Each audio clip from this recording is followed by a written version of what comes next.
¿Qué tal, colegas? En este siguiente video vamos a explicar de forma práctica algunos conceptos relacionados con la resistencia del concreto. Muy bien, ¿recuerdan la tabla de dosificaciones que vimos en el video anterior? Aquí se las muestro nuevamente en pantalla. Recuerden que cada dosificación que vimos, que es la relación del cemento con los agregados, tiene una resistencia específica, como podemos ver en la tabla. Entonces, un concreto con una dosificación 1,2,2 es más resistente, como podemos ver en la tabla, que un concreto con una dosificación 1,3,6. Ahora, ¿cómo funciona esto en la práctica? Pues en la práctica, el ingeniero estructural, o el civil, o el encargado, nos van a especificar en los planos una resistencia, es decir, nos van a decir, por ejemplo, que el concreto de las columnas debe ser de 3.500 psi o de 245 kilos por centímetro cuadrado. Veamos este ejemplo de unas notas reales de unos planos. Ok, como podemos ver en esta imagen que les puse en pantalla, que obtuve de internet de unos planos cualquiera, es un extracto de las notas generales y estructurales de esos planos específicos. Vamos a hacer zoom para poder ver la parte donde los diseñadores nos solicitan dos tipos de concreto dependiendo del elemento que vayamos a colar. Entonces, como podemos ver, lo que se especifica en los planos es una resistencia. En este caso hay dos resistencias de concreto que nos solicitan los diseñadores. Pero bueno, ¿cómo hacemos para saber cómo solicitamos ese concreto o si lo hacemos nosotros? ¿Cómo hacemos para saber si estamos haciendo el concreto correcto? Ok, veamos la tabla que hemos usado ya para explicar en el video anterior de las dosificaciones y en este video. Por supuesto, si lo hacemos nosotros, pues utilizaríamos las dosificaciones que aparecen aquí en la tabla, por ejemplo 1,2,2, 1,2,3, etc. Uno de los concretos que nos piden en esas notas es justamente el 1,2,2 de 3.500 psi, que es más o menos esos 250 kilos por centímetro cuadrado. Ahora, aquí hay un tema muy importante del que no hemos hablado, pero es vital para la economía de nuestros proyectos, para el manejo de costos, y es que vean que las dosificaciones van aumentando en arena y en piedra, en agregados, mientras que el cemento se mantiene en uno. Entonces, ¿qué sucede si echamos más piedra y más arena a nuestra mezcla, a nuestro concreto? Pues obtenemos un concreto cada vez más pobre, de menos resistencia, como se ve en la tabla, pero a la vez más económico, ¿ok? Porque es mayor volumen de mezcla de concreto. Entonces, eso es muy importante que lo tengamos en mente. Es decir, no todos los concretos tienen que ser concretos de 3.500 psi. Podemos ocupar concretos de menor resistencia, concretos más económicos y por lo tanto nuestro proyecto no se dispara en costos. Un ejemplo.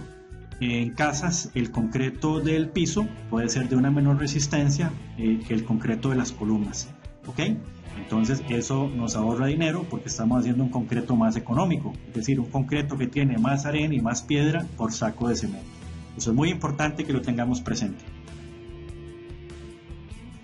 Muy bien, retomando la pregunta de cómo hacemos para saber si estamos cumpliendo con esa resistencia que vimos en las notas generales, pues básicamente hay una normativa establecida en el ACI y en el ASTM para la toma de cilindros, de probetas de concreto, el concreto obviamente que estamos preparando o que hemos comprado y que nos llega al sitio en Mixers, como se ve en la imagen. En la imagen vemos ya probetas falladas en la prensa hidráulica. Básicamente mi interés no es explicar el procedimiento de la toma de muestras, del transporte, del curado, es más enfocar los conceptos generales, pero básicamente lo que se hace entonces es, se toman unas muestras del concreto en moldes como los que muestro en la imagen.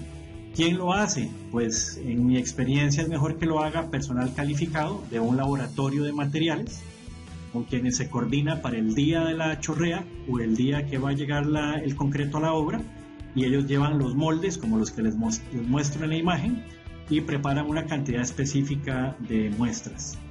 En mi experiencia a mí me gusta sacar 4 cilindros, digamos, por cantidad de concreto a probar, para fallar un cilindro a los 7 días, 1 a los 14 y 2 a los 28.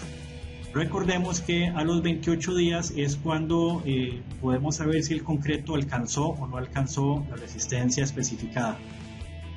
Sin embargo, también en mi experiencia, ya a los 7 días el concreto debería andar por encima del 50% de su resistencia. Normalmente en mi caso ha sido del 60%, y si llega al 60% es una buena muestra de que a los 28 días va a alcanzar la resistencia especificada. Entonces, en resumen, se toman muestras de concreto fresco siguiendo toda una especificación. Hay videos al respecto en internet de cómo se preparan, cómo se muestrea, cómo se transportan al laboratorio, porque recuerden que si el transporte no es adecuado, pues la resistencia tampoco va a ser adecuada, el ensayo va a ser fallido. De todo eso hay información en internet. En términos prácticos se toman algunos cilindros, algunas probetas, el laboratorio los lleva, 24 horas después se ponen en agua, se curan, se sumergen en agua, se mantienen en agua durante 7 días y luego se realiza el proceso de fallado a los 7, a los 14 días, a los 28, y el laboratorio pues nos va a dar los resultados de nuestro concreto.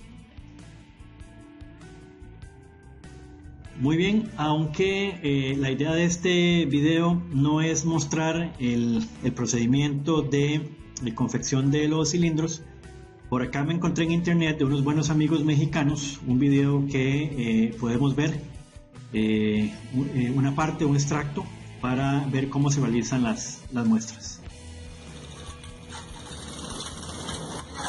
¿Podemos tentar o qué? ¿Podemos tentar o qué? No, más que nada para que las banderas. Así saca una muestra para el laboratorio de todos los cilindros. El primero se traen a 7 días, el segundo a 14 días. Como es un concreto normal, el tercero se quiebra a los 28 días.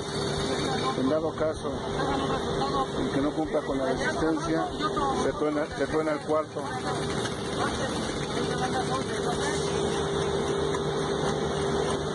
Sí, 2 y la 6. 2 y 6. Esa la van a regresar.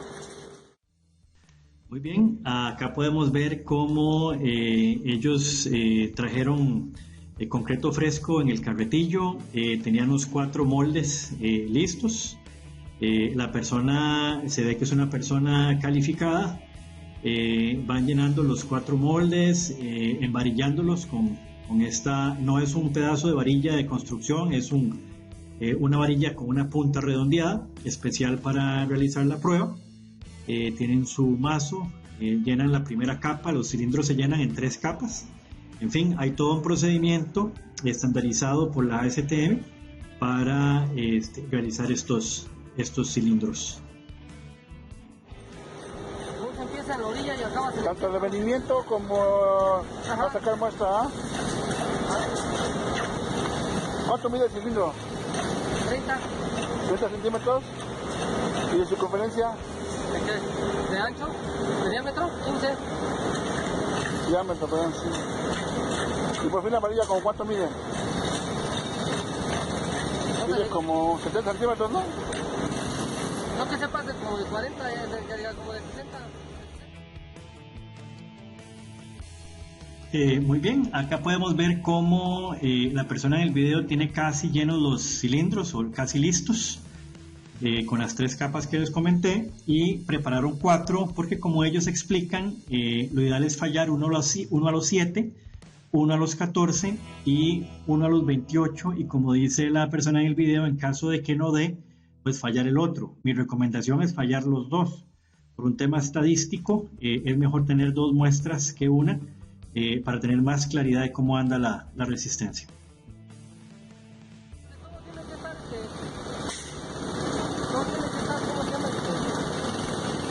¿Ya, verdad?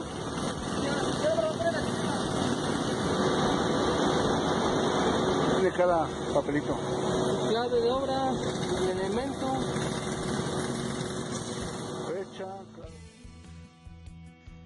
Muy bien, por último, lo que muestran nuestros amigos mexicanos es la rotulación de cada espécimen, de cada cilindro.